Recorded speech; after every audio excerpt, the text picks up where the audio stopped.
Volkswagen's course. Goddamn, Casper, you done did it again. Like where you been? You done pissed off all of your friends. Like where you been? Rule number one, no peeling. You need to focus and shit. Pop an Adderall, kid. No, fuck the Adderall, kid. Cause you don't really need it. You just use it and abuse it. Make so many excuses. You just need to get back to this music. What up, YouTube? Got Big G here. Penny Pinchers. That's right. Leased onto Schneider. Just a few things. I've been getting hit on my Facebook and a couple comments on my little YouTube channel.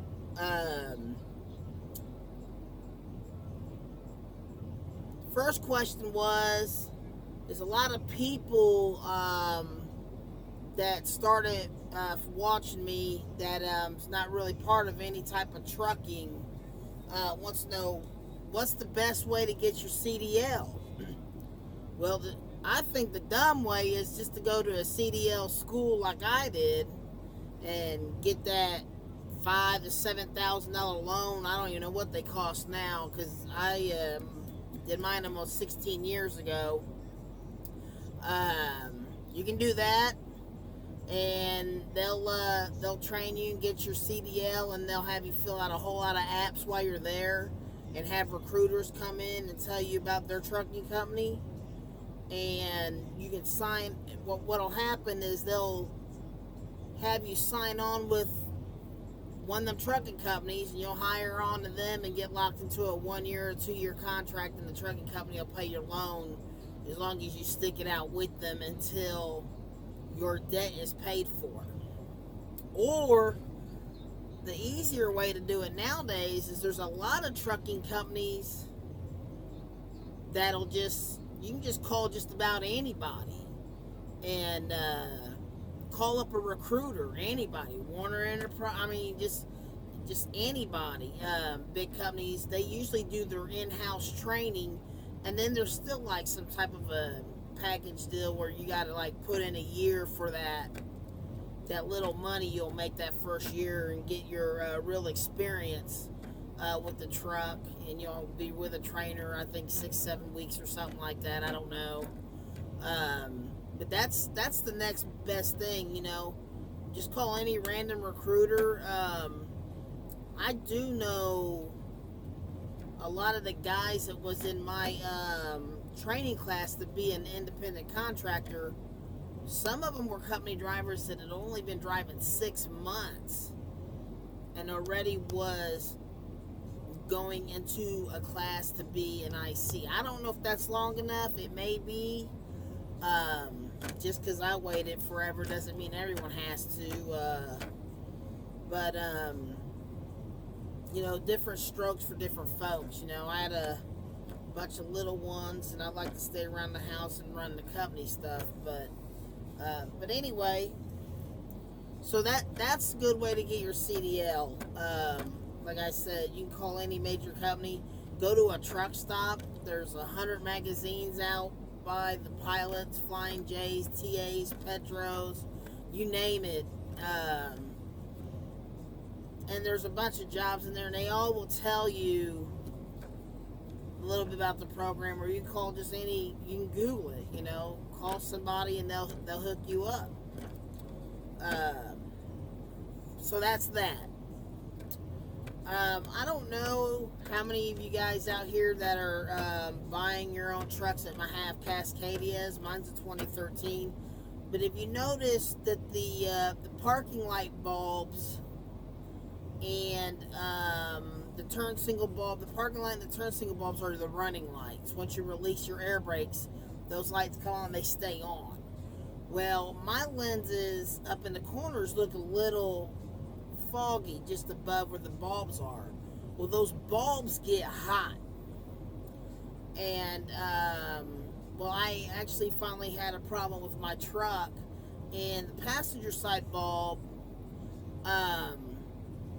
the actual bulb itself, the plastic piece where the prongs are, started melting, which is crazy because this is a pretty solid hard plastic.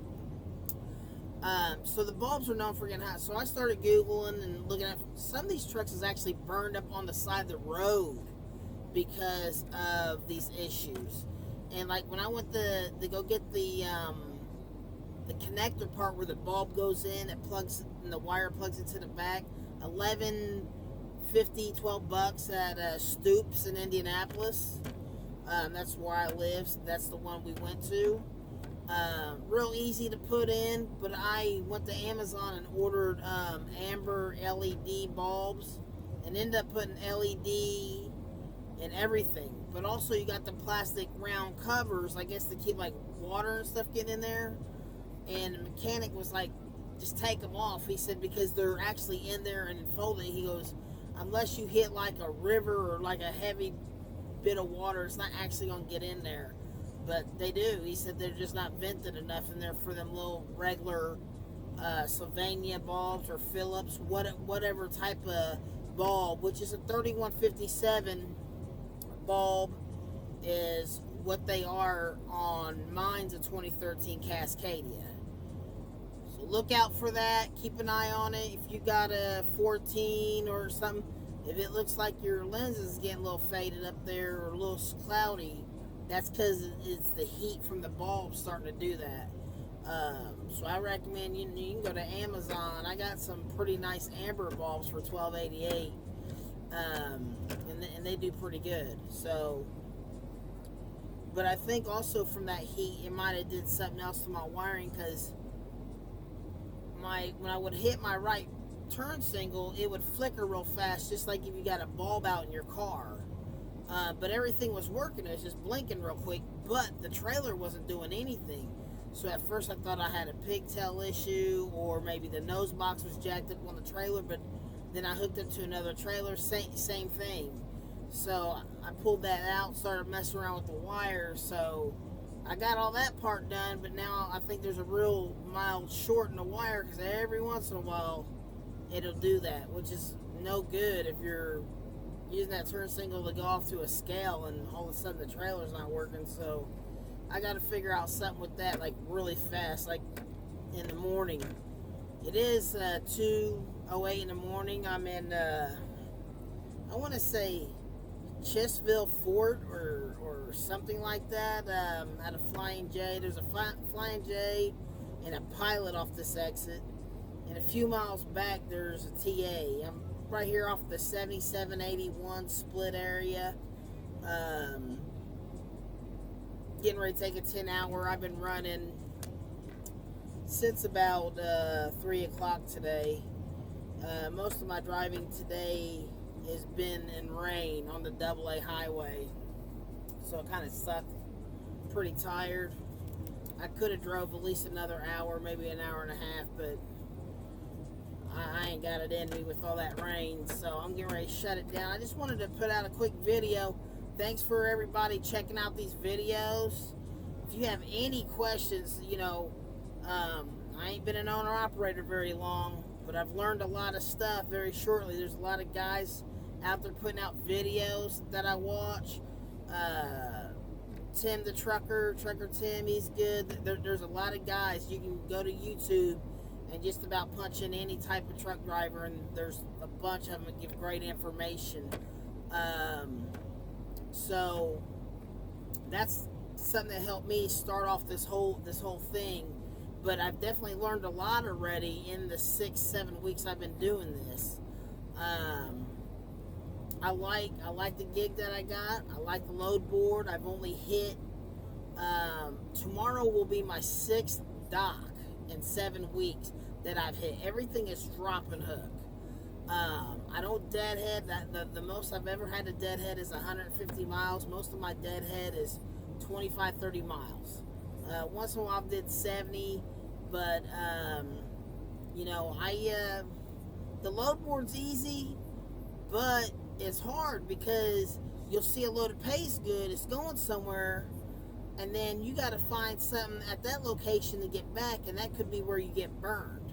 So you may end up having to deadhead further. So you always have to look double and triple in advance and put it all on paper and get them loads locked in.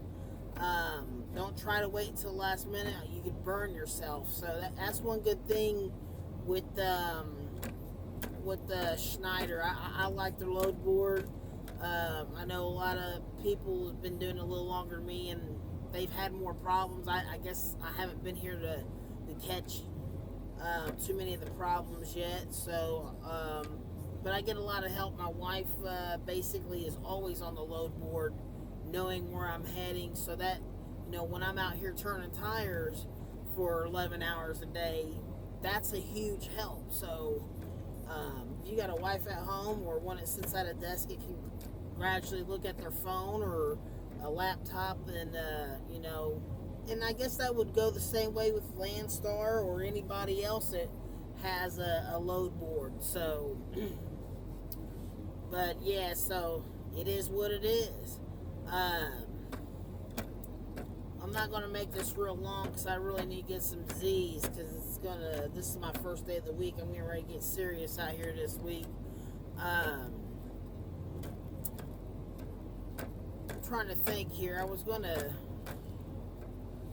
Yeah, so anyway, I didn't do a lease finance for people catching this video through Schneider. I actually did put money down on a truck through Lone Mountain, and got my truck way lower payments than you could if you financed through an actual company.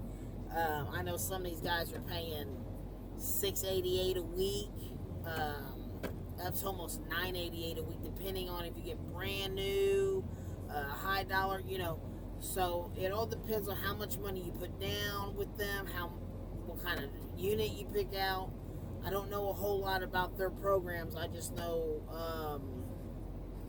they're a little bit higher, but you know, they may have a better quality truck. But I pay $1,500 a month for my truck, and so far so good.